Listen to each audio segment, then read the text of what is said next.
ለምን አደረክ ሊሉን ይችላሉ። ምንም ይሁን የክርስትናን ሃይማኖት የሚያሸማቅቅ ነገር ከተነገረ አላሁ አክበር እንላለን ማለት ነው። ባገኘን አጋጣሚ ትምህርት ቤት ውስጥ የትም እያሸማቀቅናቸው ካፊር ነው እያልነው እያገለልናቸው ሰዎችም እንዲጠላቸው እያደረግናቸው ኖርን። ሼኪኛ ቤት ተቀጠረ ቁርአን ሊያስቀራ ለኛ እንኳን ሳያማክር ስማችንን በሙሉ ቀየረው። የኔን ጀማል አደረገው። ሰው ሁሉ አለባበስ ተቀየረ። ቁርአን መቅራት ግዴታችን ነበር። ቁል አላሁ አሐድ አላሁ ሰመድ ለም የሊድ ወለም የወለድ ወለም የኩን ለሁ ኩፉወን አሐድ። አላህ አንድ ነው ልጅ የለው ብሎ የኢየሱስን የእግዚአብሔር ልጅነት ለመቃወም የተጻፈች ቻፕተር ናት። ሼኪ የመሆን ምኞት ያደረብን ይዛል። ጀነት ሰው ለመግባት ሪኳየርመንት ምንድን ነው? 1 2 3 4 5 6 7 እነዚህ ራሱ እውነት ቢሆኑ ሰው ማሟላት አይችልም። እውነት ቢሆኑ ማለት ነው በዚህ ተደርጎ እንኳን ቢገባ።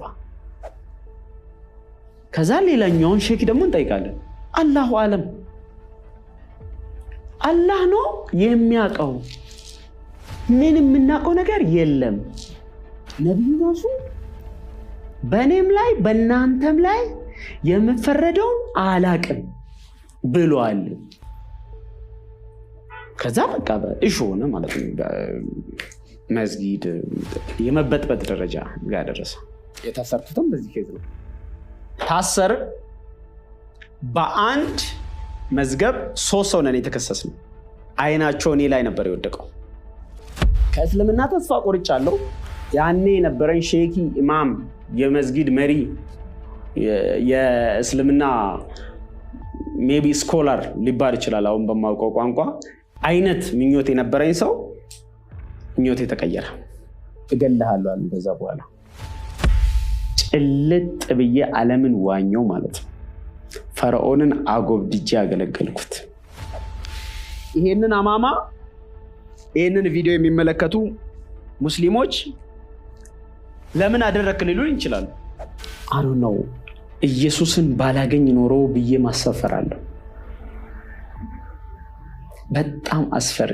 ሜቢ ሞቼ መቃብሬ ደርቋል። ሜቢ እግዚአብሔር በሚያውቀው ነው ይሄን የምለው። ሜቢ አብጄ መንገድ ላይ ነኝ።